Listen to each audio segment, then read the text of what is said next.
Assalamualaikum, salam sejahtera bagi Anda semuanya, wahai umat manusia.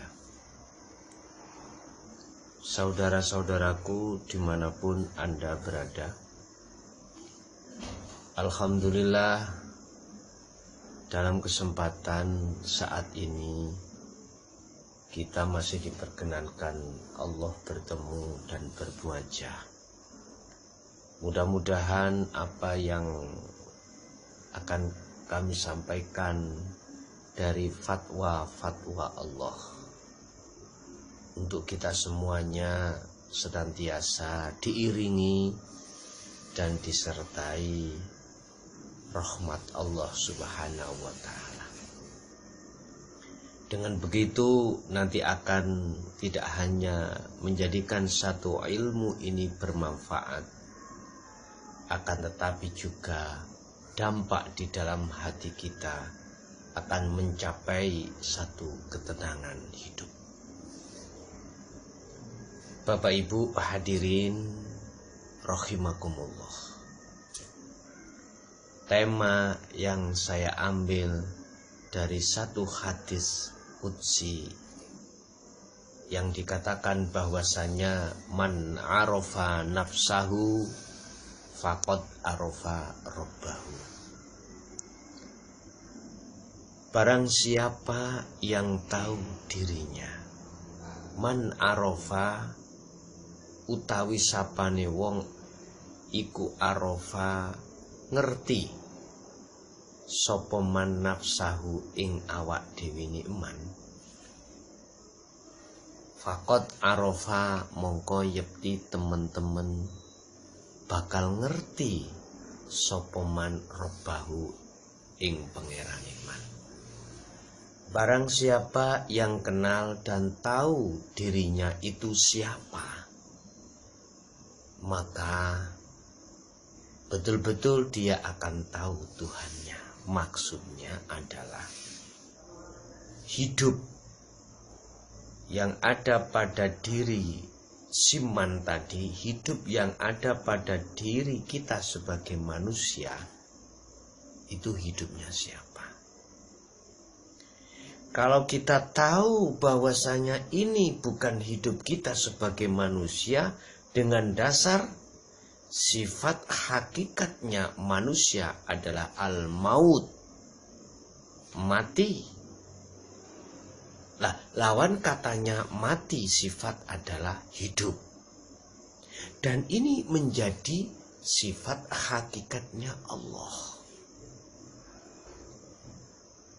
Al-hayat, hidup. Berarti yang memiliki hidup itu bukan manusia, tetapi Allah Azza wa Jalla.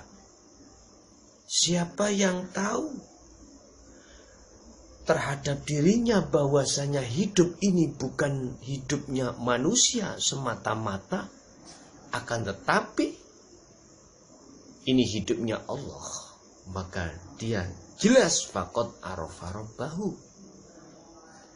Bahasa kenal dan tahu akan Tuhannya adalah secara otomatis di dalam hati akan muncul tajalli Allah secara mutlak.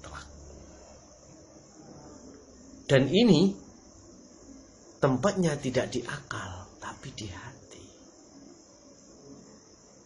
Tentang hidup, olehnya membaca, mengenal, mengetahui itu bukan dengan akal, tapi dengan hati. Barang siapa yang hatinya akan tahu bahwasanya hidup ini adalah hidupnya Allah, maka secara otomatis yang terjadi pada hati saudara tajalli mutlak terhadap Allah, sehingga manusia tidak mengakui atas dirinya hidup oleh dihidupi Allah Subhanahu wa Ta'ala, tidak. Tetapi justru yang muncul ma'rifat Allah hati ini. Apa? Menetapkan semua apa yang ada pada dirinya hidup itu adalah Allah. Inilah maksud daripada barang siapa yang tahu, mengenal jati dirinya, maka dia akan tahu betul-betul terhadap Tuhannya. Bapak Ibu hadirin jamaah rahimakumullah. Sayogjanya manusia itu tidak hanya duduk manis di dalam takholli. Sebab apa? Jikalau tetap duduk manis di takholli, manusia tidak akan pernah keluar dari jeratan nafsu. Tidak akan pernah menjadi hamba Allah, budak Allah. Dia senantiasa menjadi budaknya hawa nafsu. Ingat, Dajjal akan mempengaruhi hati kamu supaya hati kamu tetap patuh, taat terhadapnya. Itu maksudnya adalah nafsu. Semua manusia dihinggapi hatinya tentang nafsu. Tapi tidak semua manusia itu menjadi budaknya hawa nafsu. Itulah yang kami maksud. Inna lil muttaqina, mereka hanya yang bertakwa, ya. Inda rabbihim, terhadap Tuhannya, jannatun na'im, kedamaian di dalam hatinya. Karena apa? Tidak keluar kehambaannya. Inilah Bapak Ibu, saudara-saudaraku, dimanapun Anda berada. Jangan pernah saudara menjadi budaknya hawa nafsu. Sebab sekalipun saudara ini dihormati orang, dipuja orang, alimnya seluruh dunia, ingat, kalau masih ditakholli, pada hakikatnya saudara adalah budaknya hawa nafsu.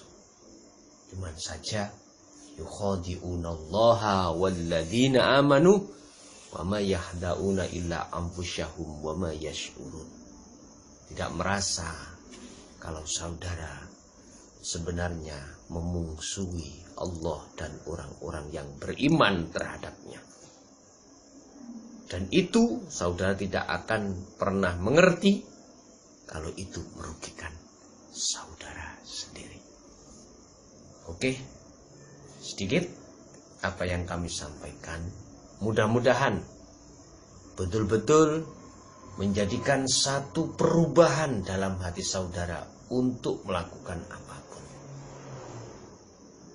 Dan yang nomor 2, mudah-mudahan sedikit apa yang kami sampaikan akan merubah karakter perbuatan hati saudara. Ingat, sesungguhnya Allah tidak melihat status dohiriyah ini. Akan tetapi Allah hanya melihat fi qulubikum, apa yang terjadi pada di dalam hatimu. Apakah hatimu menjadi budaknya hawa nafsu atau menjadi budaknya Allah Subhanahu wa taala. Oke. Selamat berpisah dan berjumpa lagi nanti di lain waktu kesempatan. Sedikit pesan saya. Ojo mati dhisik nek gak kuwi wis kenal awakmu. Akhirul kalam, ihdinas siratal mustaqim. Assalamualaikum warahmatullahi wabarakatuh.